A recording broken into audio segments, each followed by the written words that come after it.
Hello बच्चों, चलिए प्रश्न को पढ़ते हैं। प्रश्न में है, उष्ण कटिबंधीय वर्षा वनों में बहुत से पेड़ों पर सुंदर जंतु परागित पुष्प होते हैं।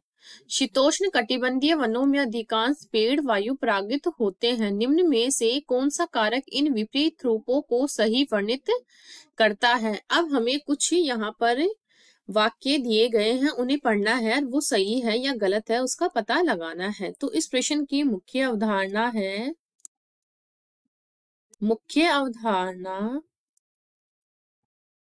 जैव विविधता। जैव विविधता, तो जैव विविधता क्या है? विभिन्न प्रकार के जीवों की उपस्थिति,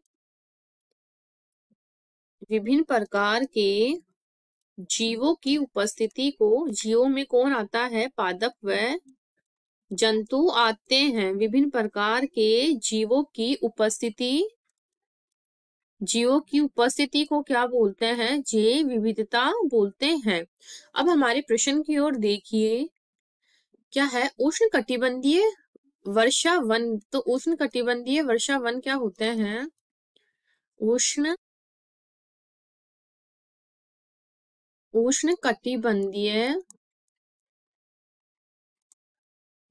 कटिबंधीय वर्षा वन, ये घने प्रकार के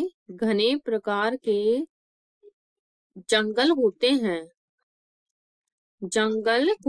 हैं, जिससे क्या होता है? इनको पर्याप्त मात्रा में प्रकाश नहीं मिल पाता है, और इसमें बड़े वृक्षों के बीच में छोटे छोटे वृक्षों की संख्या जरूरत से ज्यादा हो जाती है, क्योंकि यहाँ पर पर्याप्त प्रकाश नहीं मिलता है तो पादपों की लंबाई नहीं बढ़ पाती है।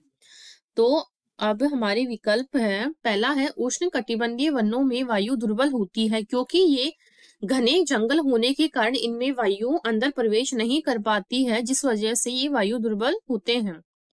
दूसरा है, उष्ण कटिबंध में उच्च जाति विविधता के कारण जंतु, जो पादप जातियां होती है, उनके सदस्य दूर दूर नहीं स्थित होकर पास पास होते हैं, क्योंकि ये घने होते हैं तो वृक्षों के बीच में जो प्रकाश होता है वो प्रवेश नहीं कर पाता है, और पेड़ ही पेड़, एक मतलब घास की जैसे पेड़ ही पेड़ हमें दिखाई देते हैं जिस प्रकार से।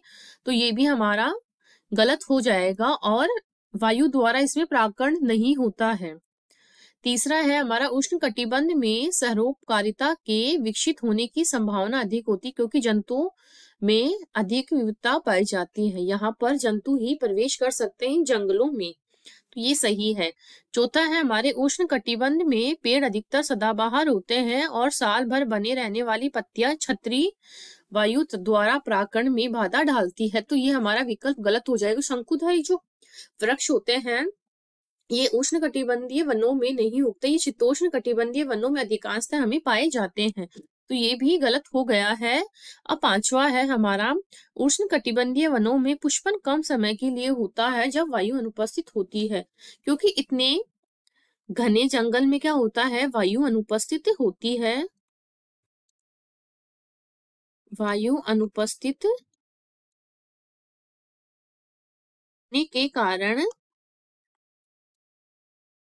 होने के कारण जो परागण की क्रिया होती है, होने के कारण जंतु द्वारा क्या होता है? परागण की क्रिया होती है,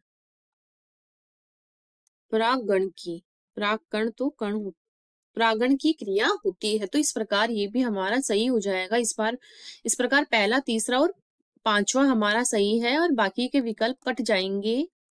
हमारा उत्तर है बी, पहला, तीसरा और पांचवा। आशा करती हूँ आपको इस प्रश्न का हल समझ में आया होगा। धन्यवाद।